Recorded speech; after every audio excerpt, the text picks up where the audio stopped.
aprendido, tanto no ouvir quanto no observá-lo. Que Deus possa continuar abençoando a todo esse ministério desta casa, o nosso pastor presidente, pastor Moisés. Que Deus continue lhe dando força para permanecer, perseverar nesta obra que tem crescido. Glória a Deus, pedir a Deus que abençoe também a vida de cada um dos irmãos que aqui estão presentes, de todos os jovens, enfim, toda a igreja. É bom desfrutar dessa presença junto com vocês. Que Deus abençoe a dupla louvor e adoração. Foi um presente de Deus conhecê-los hoje. E eu estou com o presidente, eu sou só um servo. Estou com o presidente hoje, com a diretora de eventos. Eu vou tentar apressar esse negócio junto com eles, para tê-los conosco lá em Serrabio o mais rápido possível. Amém? Glória a Deus. Que vocês carregam, eu estou dizendo isso não é para inflar o ego de ninguém, até porque eu acredito que vocês têm muita maturidade.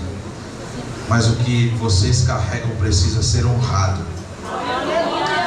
Aquilo que transborda da vida de vocês precisa alcançar mais e mais pessoas.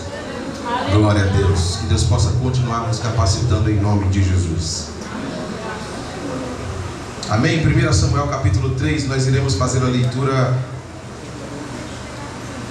do texto completo. Os irmãos entendam que eu geralmente gosto de fazer a leitura do contexto completo, contexto imediato. Aleluia. Que diz o seguinte: o jovem Samuel servia ao Senhor perante Eli, e a palavra do Senhor era de muita valia naqueles dias. Não havia visão manifesta. E sucedeu naquele dia que, estando Eli deitado no seu lugar, e os seus olhos começaram já a escurecer, que não podia ver, e estando também Samuel já deitado antes que a luz de Deus se apagasse no templo do Senhor, em que estava a arca de Deus, o Senhor chamou a Samuel e disse ele: eis-me aqui. E correu a Eli e disse: eis-me aqui, porque tu me chamaste. Mas ele disse: não te chamei eu, torna a deitar-te. E foi e se deitou. E o Senhor tornou a chamar outra vez a Samuel. Samuel se levantou e foi a Eli e disse: eis-me aqui, porque tu me chamaste. Mas ele disse: não te chamei, filho meu, torna a deitar-te. Porém Samuel ainda não conhecia a voz do Senhor, e ainda não lhe tinha sido manifesta a palavra do Senhor. O Senhor, pois, tornou a chamar a Samuel terceira vez, e ele se levantou e foi a Eli e disse: eis-me aqui, porque tu me chamaste. Então entendeu Eli que o Senhor, ele estava chamando o jovem. Aleluia. Pelo que Eli disse a Samuel: vai-te deitar, e há de ser que, se te chamar, dirás: fala, Senhor, porque o teu servo ouve. Então Samuel foi e se deitou no seu lugar. Então veio o Senhor e ali esteve e chamou como das outras vezes: Samuel, Samuel. E disse Samuel: fala, porque o teu servo ouve. E disse o Senhor a Samuel: eis aqui, vou eu a fazer uma coisa em Israel, preste bem atenção, a qual todo o que ouvir lhe tinirão ambas as orelhas. Naquele mesmo dia suscitarei contra Eli tudo quanto tenho falado contra a sua casa. Começá-lo-ei e acabá-lo-ei, porque já eu lhe fiz saber que julgarei a sua casa para sempre, pela iniquidade que ele bem conhecia, porque fazendo-se os seus filhos execráveis, não os repreendeu. Portanto jurei à casa de Eli que nunca, jamais será expiada a sua iniquidade, a iniquidade da sua casa, com sacrifício, nem com oferta de manjares. Podeis sentar. Agora sente feito grande pentecostal. Glória a Deus. Meus irmãos, Esses dias têm sido dias de muita correria, mas eu dou graças a Deus porque todas essas correrias que nós temos vivido nos últimos dias estão nos trazendo de uma forma mais imperativa, digamos assim, a necessidade de meditarmos na palavra sobre assuntos diferentes uns dos outros. Já tem quase uma semana que eu estou ministrando todos os dias, com exceção da última sexta-feira, e todos os dias tem um tema diferente, tem um embasamento diferente, um contexto diferente. E hoje é domingo. Eu acho que essa semana eu não tenho mais nenhum compromisso firmado em escala para pregar, mas eu sinto que esse texto aqui ele vem como uma chave de ouro para fechar esse período de ministrações. E eu estou falando isso aqui porque eu tenho sido alimentado pela palavra do Senhor, que quando nós vamos ministrar, quem ministra a palavra do Senhor sabe que ela primeiro passa pela gente, primeiro nos banha, para depois ser entregue à igreja. E quando eu vi esse tema que foi colocado, o pastor Marcelo me enviou há algum tempo atrás, e eu vi as peças se encaixarem e esse tema ficar com esse fechamento. Eu estava revendo o esboço e alguns irmãos me viram ali em cima. Eu até mexi em algumas coisas desse esboço, porque o Senhor me trouxe algumas clarezas no dia de hoje. É um tema muito poderoso. Você foi chamado para um propósito. Você foi chamado para um propósito. É um tema que nos deixa felizes só de ouvir a frase. E quando nós lemos o texto, nós observamos alguns detalhes nas entrelinhas que nos deixam ainda mais felizes. Quando nós observamos o contexto histórico e cultural daquela época, nós sabemos que, se voltarmos atrás, nos lembraremos da oração de Ana, quando pedia a Deus um filho. Ana estava já no estado de quase que desespero. Só que chegou um certo dia que Ana disse assim: eu vou mudar minha oração. E Ana sobe a Siló para ofertar, para adorar. E quando ela sobe, estando ela no templo, ela muda a oração. Eu não sei, a Bíblia não relata como era que Ana estava orando antes. Só dizia que ela estava pedindo ao Senhor um filho. Mas essa oração, quando Ana decide mudar, ela faz uma oração e ela diz o seguinte: Senhor, se o Senhor me der um filho, um homem, eu o entregarei na tua casa e ele te servirá todos os dias da vida dele. Ana estava dizendo o seguinte: Senhor, eu quero imaginar isso. Eu pedi por tanto tempo, o Senhor nunca me deu. Porque quando eu vinha ofertar, vinha sacrificar, eu estava te pedindo uma bênção que era para massagear a minha dor, que era para complementar a minha necessidade. Só que hoje eu entendi, Senhor, que a bênção que o Senhor me dá não pode servir somente para mim, senão ela não é bênção. Então, se o Senhor me der um filho varão, eu vou entregá-lo na tua casa e ele te servirá todos os dias da sua vida. Ana estava dizendo: o que antes eu queria só para mim, eu agora percebo que não pode servir somente a mim. Deixa eu dizer uma coisa para você, para a gente já começar, aleluia, a aquecer os corações diante desse contexto. Você está pedindo uma bênção para o Senhor, Mas você precisa se lembrar daqueles barcos que estavam ao redor do barco de Pedro, quando os peixes não couberam no barco dele.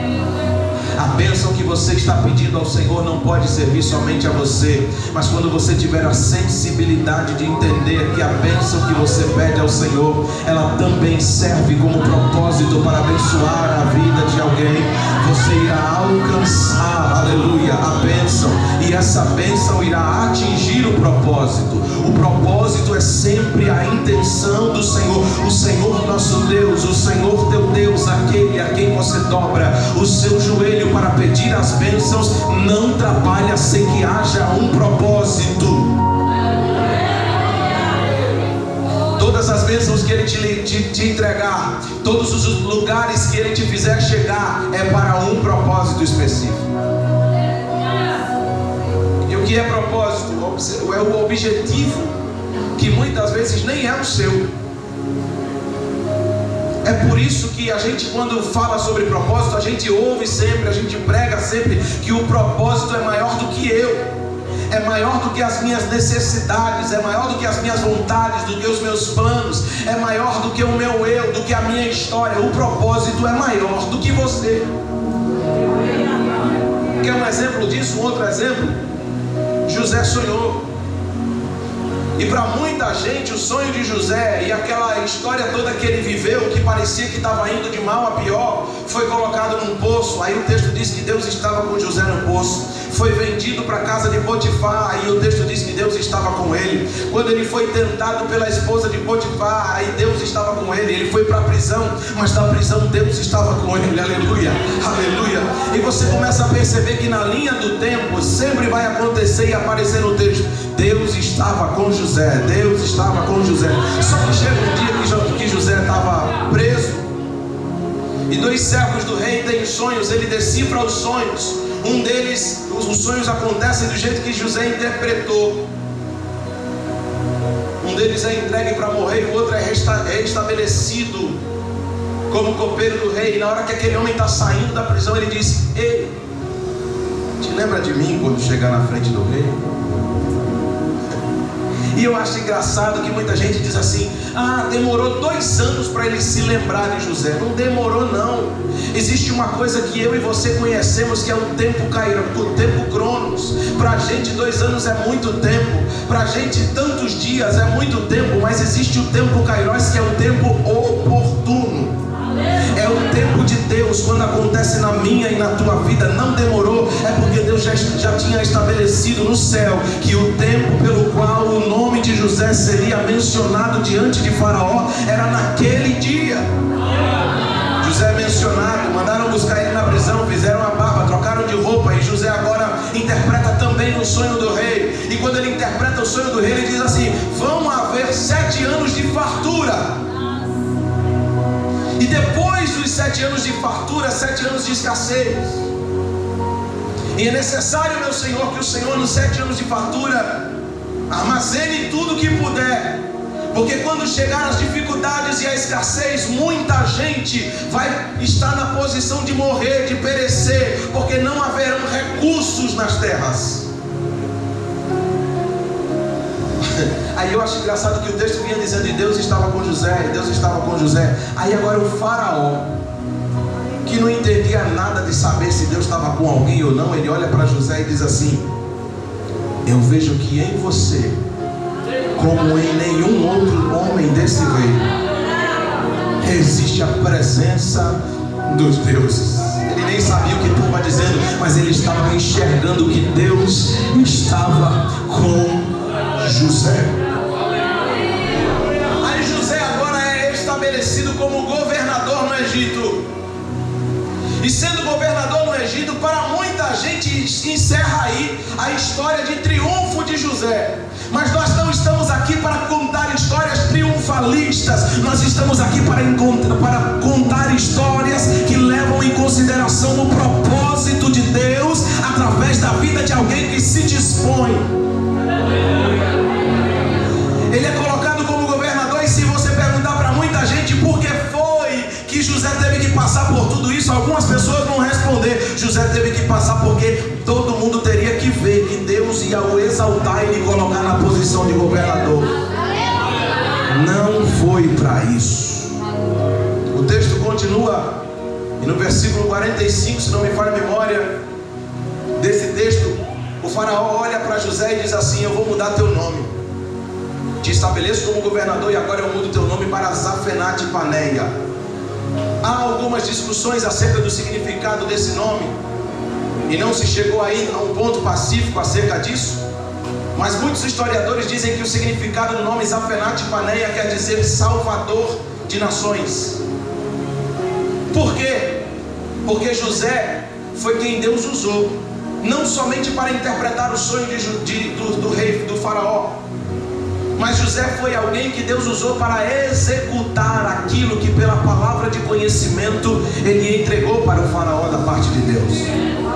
Durante 7 anos foi ele responsável por armazenar recursos, e durante os 7 outros anos foi ele também o responsável por gerenciar aquilo ali. Por quê? Porque ele salvaria multidões. O que é que eu estou dizendo com isso? É que muita gente vai olhar para você, vai saber que Deus é com você, mas talvez não tenha compreensão do propósito para o qual Deus te chamou e te levantou. Mas deixa eu dizer uma coisa: se Deus te colocou em posição de destaque na sua empresa, é para alcançar pessoas. Se Deus te colocou em posição de destaque no meio dos seus amigos, é para alcançar pessoas, é para alcançar um propósito, porque você não foi chamado para ser destaque, não foi chamado para ser estrela, não foi chamado para ser bonzinho, você foi chamado para um propósito.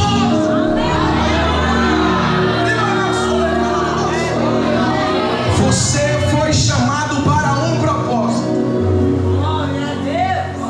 E aí nós começamos a observar o tempo no qual o texto que nós lemos acerca de Samuel, ele foi escrito, e a cena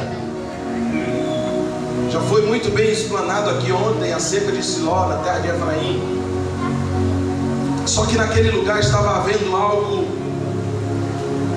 que é diferente. Quando a gente lê, a gente acha que é diferente, mas é muito parecido com os dias de hoje. O silêncio de Deus não é a ausência. Deus não estava ausente em Siló.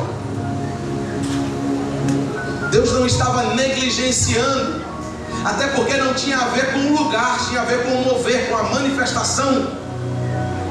Então aquele era um tempo de preparação, porque enquanto alguns não estavam considerando a santidade, a dignidade do altar que havia sido levantado, o Senhor estava em preparação. Primeiro ele atende a oração de Ana. Ana concebe um filho. Quando desmamado, esse filho é colocado dentro do templo. E agora chega um dia que o silêncio de Deus é interrompido.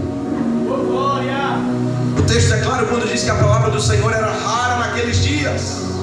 Não havia visões frequentes. Era um contexto espiritual e histórico decadente. Israel vivia num período difícil. Os filhos de Eli, Ofni e Finéias haviam profanado o sacerdócio, desprezado a dignidade do altar. Se você voltar um capítulo, no capítulo 2 de 1 Samuel, você vai conferir tudo isso. O templo ainda existia, mas a presença já não estava mais sendo honrada.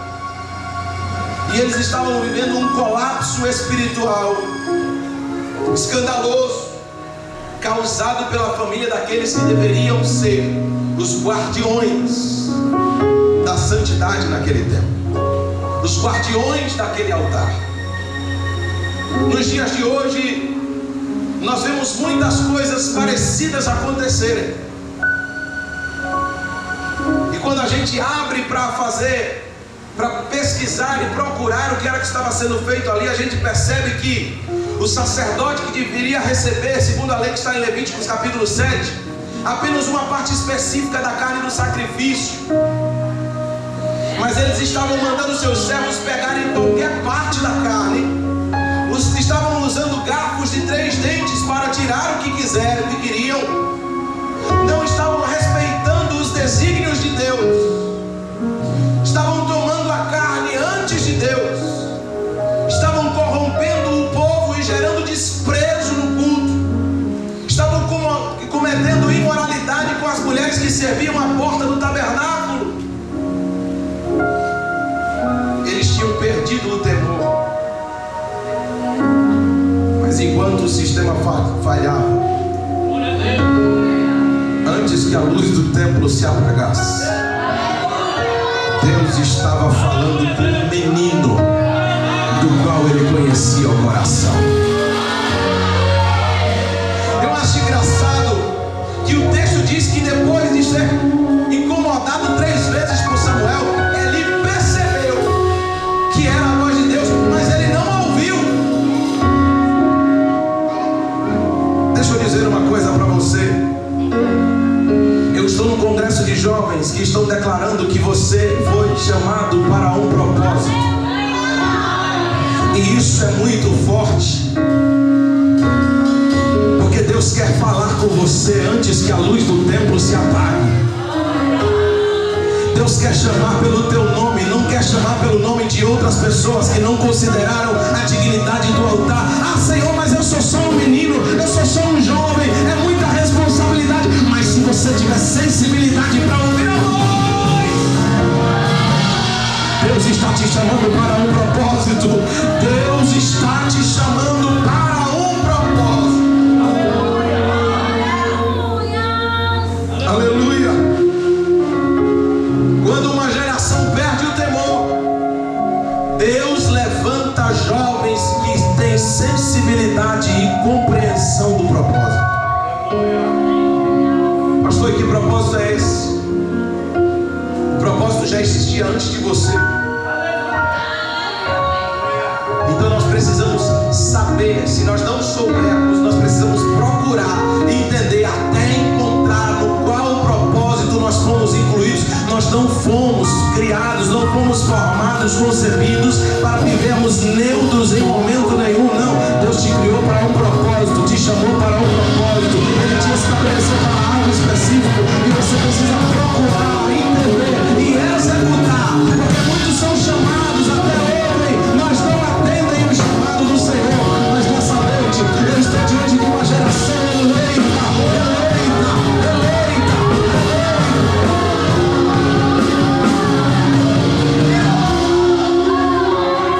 Sabe o que é ser eleito? É ser escolhido. E ser escolhido, eu não sei se você já ouviu esse ditado, não sei nem se é ditado, mas algumas pessoas dizem assim: o escolhido perde o direito de escolha, não é assim? Aquele que Deus escolhe perde o direito de escolher para onde vai, o que quer, como é que vai ser. Sabe por quê? Porque quando você é eleito, você é convocado, não é convidado. Você já foi convidado, chamado, entendeu o convite, agora Deus te chama.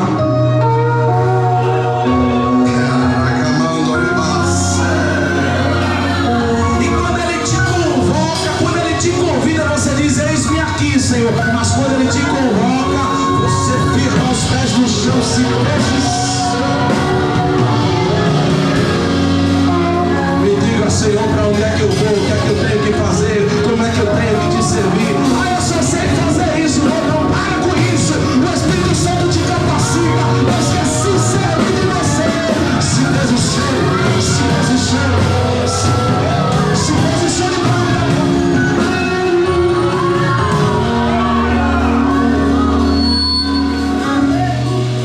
Siló era o centro oficial da presença de Deus. Era o lugar onde estava a Arca da Aliança. O tabernáculo havia sido estabelecido naquele lugar após a conquista da terra prometida. Era um lugar de culto, de sacrifício e de festa.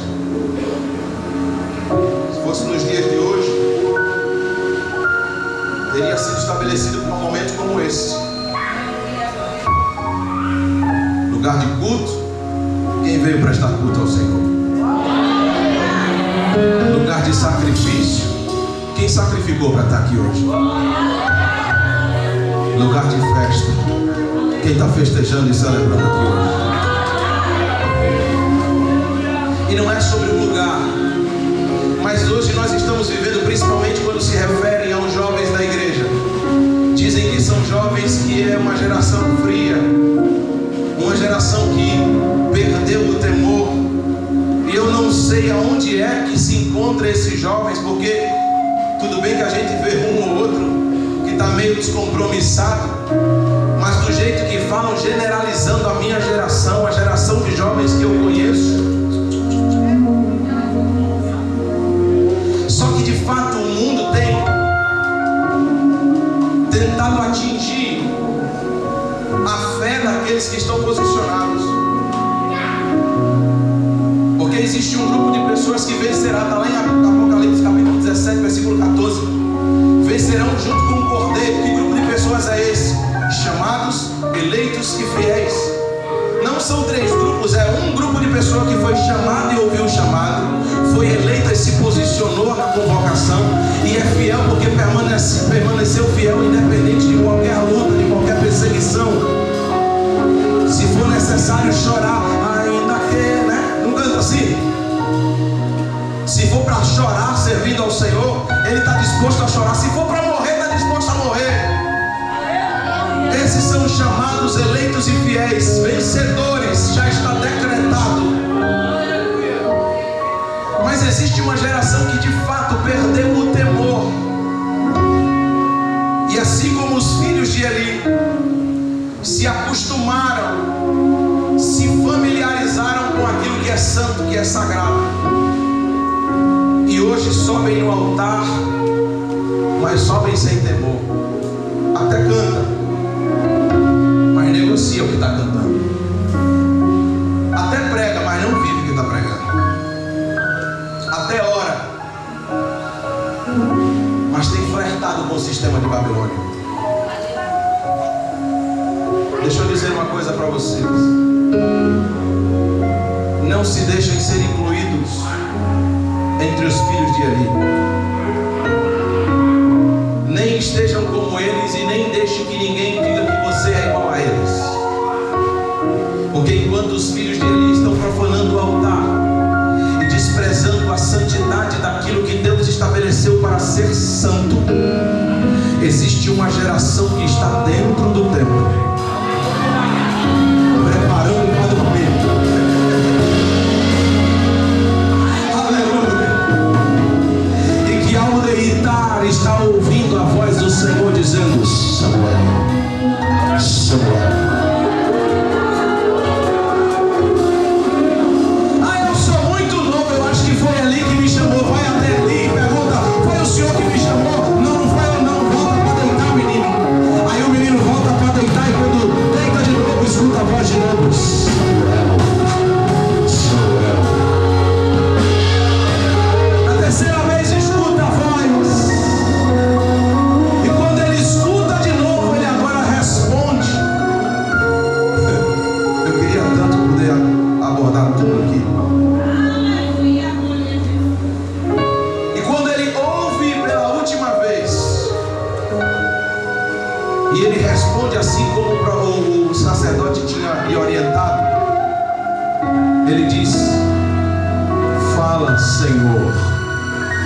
Que o teu servo ouve.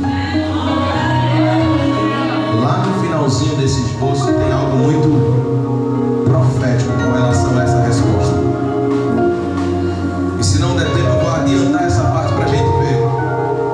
Mas o que eu estou dizendo aqui é que enquanto muitos estão sendo considerados e estão se posicionando como filhos de Eli, que estão profanando o altar porque se acostumaram com aquilo que é santo, e agora a irreverência tomou conta deles, aqui tem uma geração que compreende que Deus continua sendo extraordinário e que as coisas de Deus continuam assustando, mesmo que você viva ela todos os dias. Sabe quando você falar línguas estranhas de Deus, você vai sentir a mesma coisa. Sabe quando você sentir o arrepio e quiser falar de Deus, você vai sentir a mesma coisa. Mas isso vai continuar te espantando, porque você não se acostuma ao que é santo, ao que é sagrado. Você sabe que uma porção nova de Deus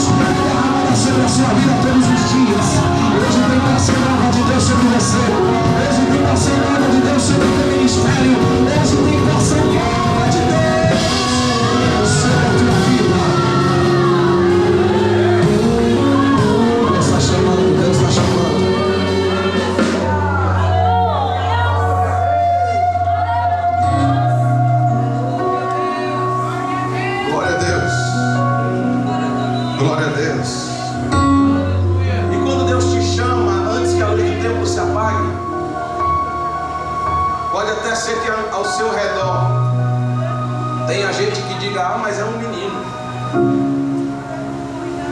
Mas tem um hino que diz assim: é melhor ser um menino que te ouve do que um sacerdote rejeitado.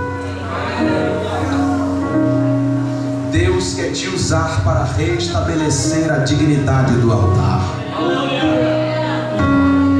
Segura isso aqui. Deus quer te usar. Foi por isso que Ele te chamou, para restabelecer a dignidade do altar, que é santo, que é extraordinário, que é sobrenatural. A casa de Eli estava familiarizada com o sagrado e por isso perdeu a reverência. A valorização do que é santo, aleluia, faz com que não nos acostumemos com as coisas de Deus, porque Deus é sempre extraordinário. Samuel não era da linhagem sacerdotal, mas tinha uma sensibilidade de ouvir a voz de Deus. E Deus agora interrompe uma linhagem sacerdotal para fazer um novo mover, aleluia, que nasceu de um ventre que era fechado, cerrado, mas profeticamente aquela mulher orou e disse: eu entrego na tua casa para te servir todos os dias. E o Senhor conhecia o coração do menino, o Senhor conhecia a mente do menino, o Senhor conhecia a sensibilidade do menino. E por isso Deus está dizendo para você: você é improvável, não era nem para ter nascido, não era nem para estar aqui, mas Deus conhece o teu coração, Deus conhece a tua sensibilidade, e Ele hoje te chama para um propósito: estabelecer a dignidade do lugar.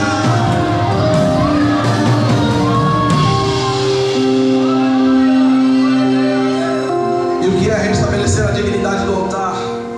É viver uma vida santa, separada. Estou falando de tudo aquilo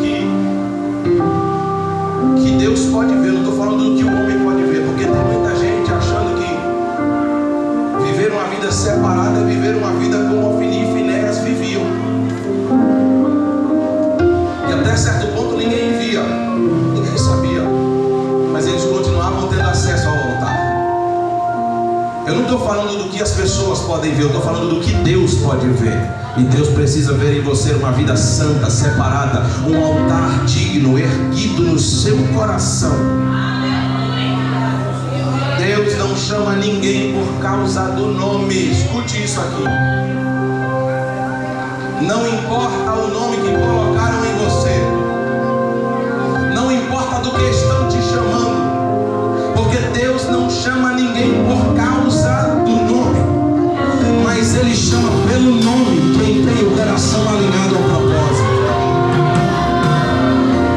Eu não sei do que te chamaram, eu não sei do que apelidaram você, de qual foi o rótulo que o mundo tentou colocar em você. Eu só sei de uma coisa: essa noite, antes que a luz do tempo se apague, você vai ouvir Samuel, Samuel, Samuel, Samuel. Deus te chama pelo nome, Deus te chama, Deus te chama.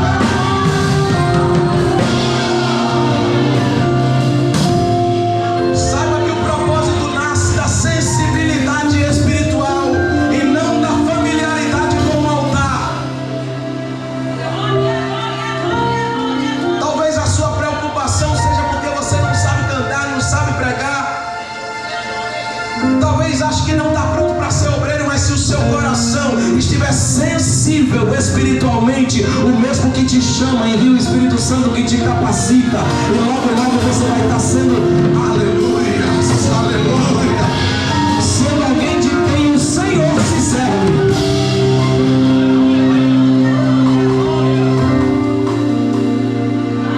Eu estava dizendo hoje no estudo com obreiros, pastor Moisés citou um texto aqui, 1 Coríntios 15, 58.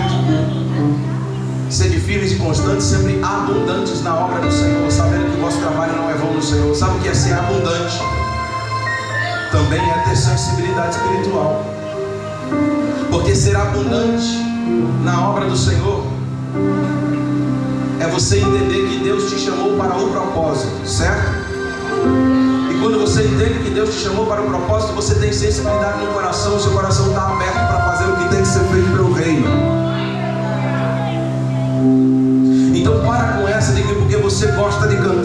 te chamar para fazer uma oração, você só pega o microfone e faz.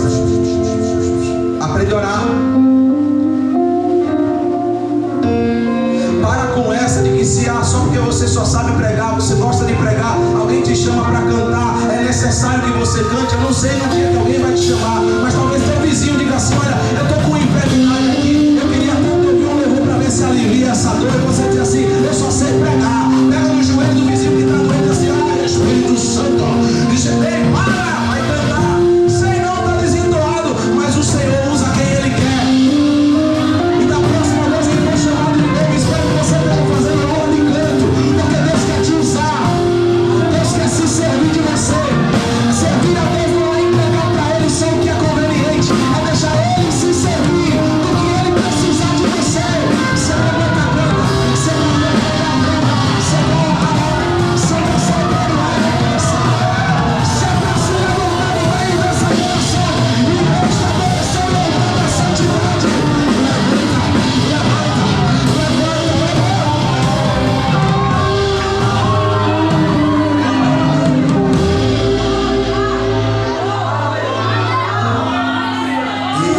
Então eu vou esperar o cargo agora. Pastor Marcílio vai me indicar quando para ser obreiro. Você não precisa de cargo para ser chamado. Você precisa de sensibilidade. Eita, eu quero ser obreiro. Faça antes de ser. Mas não faça para ser, faça porque você tem vontade de ser, e esse é o teu chamado. O cargo não tem nada a ver com o chamado, é outra coisa.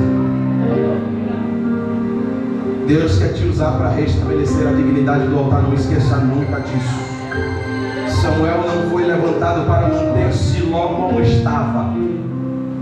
Não foi levantado para manter o altar como estava. Muito menos para reformar um altar que estava meio que desmantelado, não.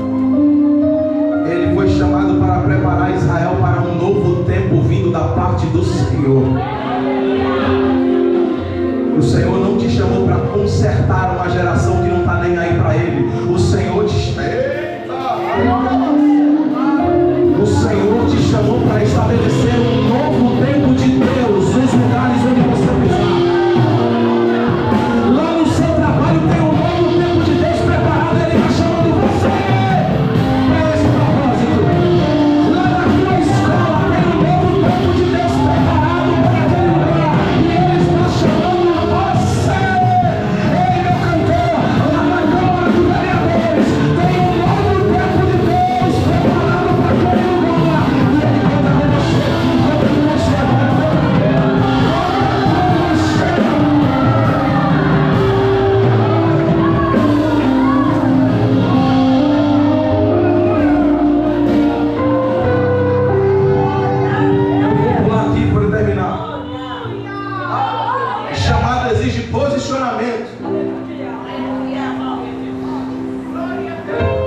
Se eu não me posicionar, esses dias eu escutei alguém dizendo assim: todas as vezes, tem gente que todas as vezes que escuta a frase que Deus precisa dele, ele enche um pouquinho o ego, é porque não está entendendo a frase. Tem que voltar para a escola e escutar o português de novo, estudar o português de novo. Deus precisa de mim, de você precisa. Ele não chama por isso, agora ele não depende de mim, de você. Se você não for, ele vai levantar outro que tem sensibilidade, que antes da luz do tempo se apagar, está lá se preparando para dormir no tempo. Talvez aí entra algo muito poderoso, porque talvez o ministério que você esteja assumindo nem era seu originalmente. Deus nunca vai te dizer isso. Talvez o que você está colocando a mão no arado para fazer era um serviço que Deus escolheu outra pessoa para fazer, e a pessoa diz assim: quero não, posso não, sei não, não vou não. Mas Deus está dizendo, lá na Ipá de Surubim, em Lagoa da Vaca, no dia 22 de março de 2026, eu vou encontrar alguém e vou chamar pelo nome antes que a luz do templo se apague. De crescimento para esta casa, um novo tempo de crescimento. A gente acabou de crescer agora.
fosse eu hoje não, mas se fosse eu na idade que Samuel porventura poderia ter, apenas uma criança, quando eu escutasse de novo, não foi ali que me chamou. Ele está dizendo que eu vou ouvir de novo, isso é assombração. Vou responder nada, vou me cobrir embaixo da coberta.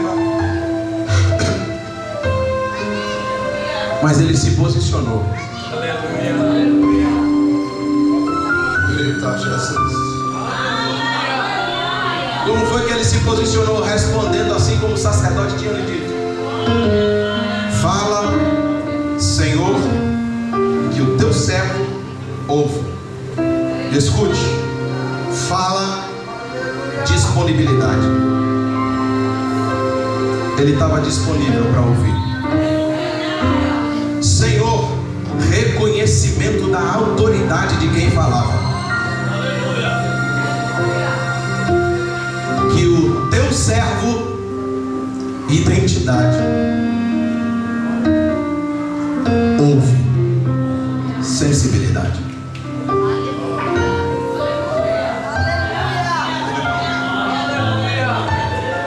Eu não sei se você vai esquecer da frase que Samuel disse, mas se você for esquecer do que eu vou te dizer agora, tiver como anotar para não esquecer nunca mais. Quando Deus falar com você, você precisa ter disponibilidade, reconhecimento da autoridade de quem fala com você, saber da sua identidade e ter sensibilidade para ouvir quem está falando. Se você lembrar disso, você vai dizer também: fala, Senhor, que o teu servo ouve. E aos posicionados eu tenho um recado: não vai demorar, Deus vai te chamar antes que a luz do templo se apague. Tem muita gente esperando que Deus chame o sacerdote antes de você, mas Deus está dizendo: existem sacerdotes que eu rejeitei, mas onde houver uma criança sensível a ouvir a minha voz, com disponibilidade, reconhecimento da minha autoridade, conhecendo a sua identidade e tendo sensibilidade de ouvir, eu vou levantar para um propósito. Ele está elegendo você hoje. Ele está elegendo você.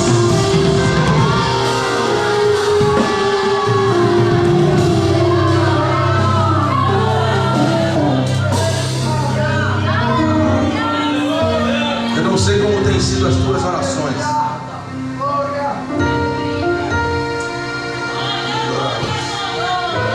Porque o propósito não é confortável.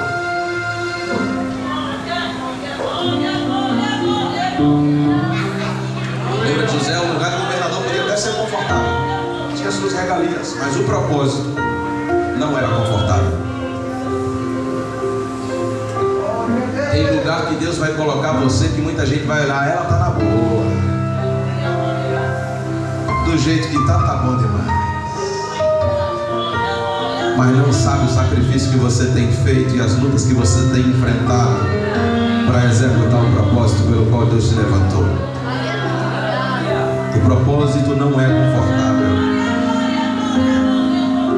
Eu não sei como tem sido as tuas últimas orações. Aleluia. Aleluia. E talvez você tenha dobrado os joelhos e falado muito para o Senhor sobre a sua situação. Talvez você esteja de madrugada dobrando os seus joelhos e dizendo: Jesus, se o Senhor tiver um tempinho, puxa uma cadeira aí, que hoje sou eu de novo que estou aqui. E eu vou repetir a oração de ontem, porque eu não estou aguentando mais, Jesus. Eu já tentei de todo jeito e não encontrei mais saída.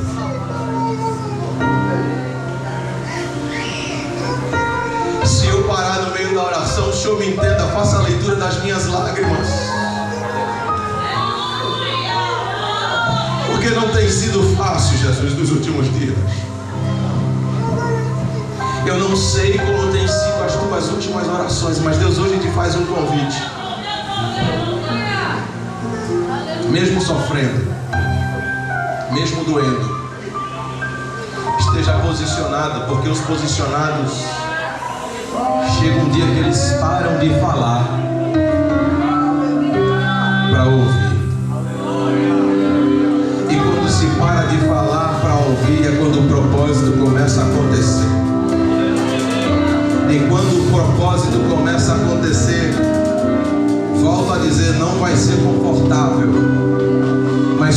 noite, quando você ouvir a voz do Senhor, algumas coisas vão se destravar na sua vida. Sabe por quê? Porque quando você cuida daquilo que Deus coloca diante de você como propósito, Ele cuida das suas coisas. Quando você cuida das coisas de Deus, Ele cuida das suas coisas. E quando você parar de falar um pouquinho para ouvir Ele, Ele vai dizer: olha, tem esse propósito aqui. Vai parecer, pastor, que Deus está desconsiderando a oração que foi feita tantas vezes. Falei tanto com o Senhor, falei tanto. No dia que eu resolvi me calar, Ele veio com outro assunto. Mas esse é o jeito que Ele trabalha. Ele já te ouviu em todas as vezes. Agora é a sua vez de ouvir Ele. E quando você ouvir Ele e começar a fazer aquilo que Ele te orientar, você vai ver as coisas começarem a se resolver. As coisas vão começar a aparecer. Sabe como? Do nada. Somente com a palavra dEle. Assim como foi na criação do mundo. Eu estava dizendo esses dias que o bará de Deus está para acontecer na vida de muita gente. E o bará é criar do nada. Assim como Ele disse: haja e ouve. Assim como Ele disse: frutifique e frutificou. Assim como Ele disse: produza e produziu. Na tua vida não é diferente. Não tem de onde sair aquilo que você precisa. Mas o bará de Deus, para todos aqueles que atendem ao propósito, já está pronto para ser mencionado pela boca do Eterno. Pare de falar e escute Ele, para que o propósito comece. Aí quando você parar de falar e ouvir, está posicionado, parou de falar, está ouvindo, agora Deus entrega para você uma mensagem. É por isso que eu disse que o propósito não é confortável. Deus disse para Samuel: as coisas não vão ficar do jeito que estão.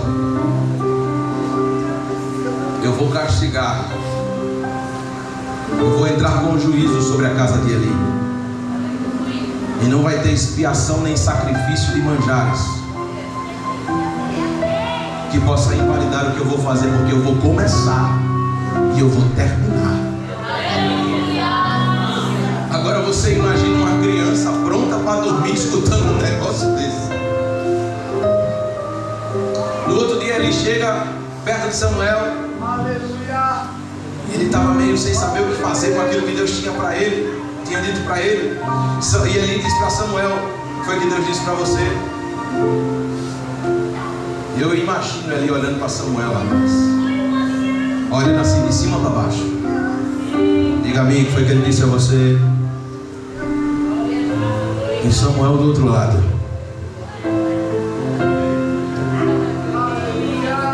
Não me esconda nada não, me diga tudo o que ele lhe disse. Não é para esconder nada não, meu senhor. Tá, então eu vou lhe dizer. Sabe por que eu vou dizer? Porque ontem era para eu ter tido medo de responder, porque eu não sabia de onde estava vindo a voz, mas eu não tive medo, eu tive posicionamento. E hoje pode ser que eu esteja assustado, mas se Ele me mandou dizer a mesma voz que poderia ter me assustado ontem, me mandou dizer hoje, eu vou lhe dizer hoje: o Senhor vai entrar com juízo sobre a tua casa. O desrespeito sobre o altar que é santo não vai mais continuar do mesmo jeito, porque Deus falou comigo essa noite e me disse que vai tomar uma providência. Deus me levantou para restabelecer a dignidade do altar que é santo.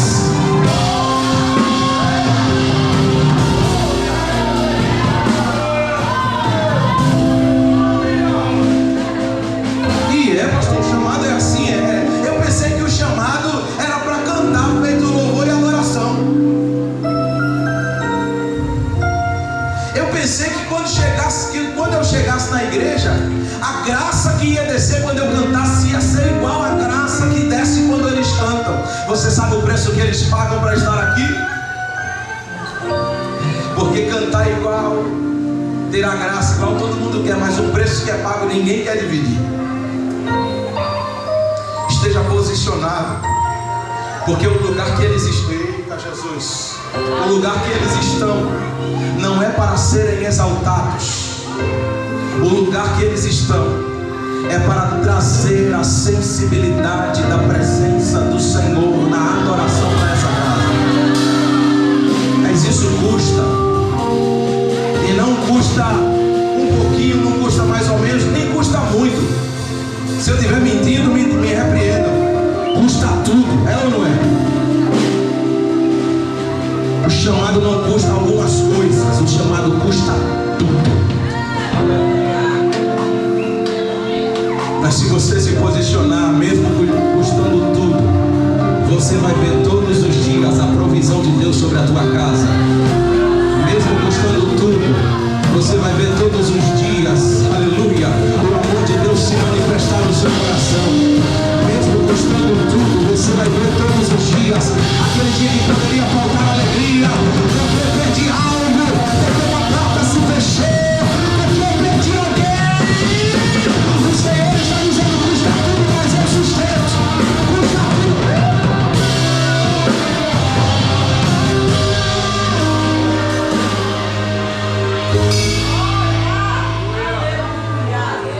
Não é para aplausos, é para responsabilidade e para confronto.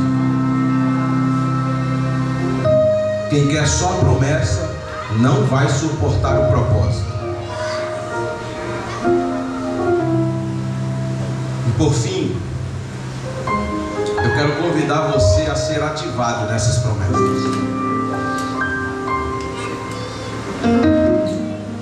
Eu quero conhecer aqui se existe alguém que está afastado dos caminhos do Senhor.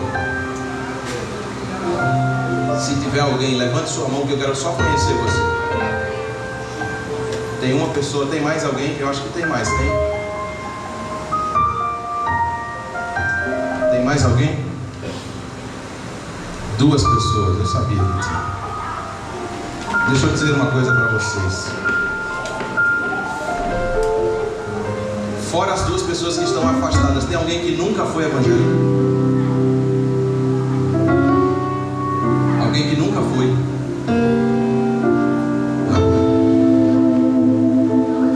Então vocês não vieram aqui nem por um convite, nem por um acaso. Porque eu quero fazer vocês lembrarem de tempos atrás, quando Deus também chamou vocês antes que a luz do tempo se apagasse. Jovens que foram chamados na sua adolescência, na sua infância, na sua juventude, que já ouviram Deus falar, que já tiveram sonhos, visões e promessas, mas pararam. Pararam porque, como não é fácil e nós somos seres humanos, às vezes tem algumas coisas que a gente precisa e a gente procura de um lado para o outro e não tem. E às vezes, justamente porque somos humanos, a gente esquece de olhar para cima, olha para todo lado e esquece de olhar para cima. E quando a gente não encontra o que a gente precisa, a gente para. Mas eu quero dizer uma coisa para você.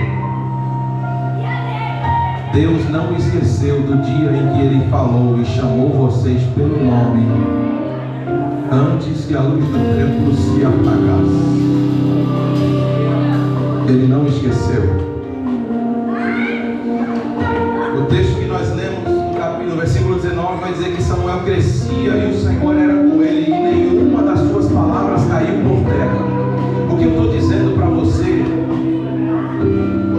é que você já ouviu, já sentiu, já esteve posicionado, mas parou. Só que eu quero dizer uma coisa para você: o Senhor traz renovação para este lugar hoje. Renovação para a tua vida. E te diz que o que Ele fala, Ele sustenta. Eu não sei se você lembra o que Ele te falou, mas eu sei que você lembra que Ele falou com você. E Ele está dizendo: o que eu falei, eu sustento. O que eu prometi, eu cumpro. E hoje é a sua oportunidade de trazer um novo tempo. Se posicionar posicionar para trazer um novo tempo de Deus. Não estou falando de consertar o altar que está quebrado, não. Eu estou falando de um novo tempo, um novo movimento de Deus sobre a tua vida. Deus quer te chamar pelo nome de novo, mais uma vez. Então eu vou chamar aqui, vou convidar aqui. Vem para cá receber uma oração e retornar para a presença daquele que te chama pelo nome. Levante de onde você está e vem para cá.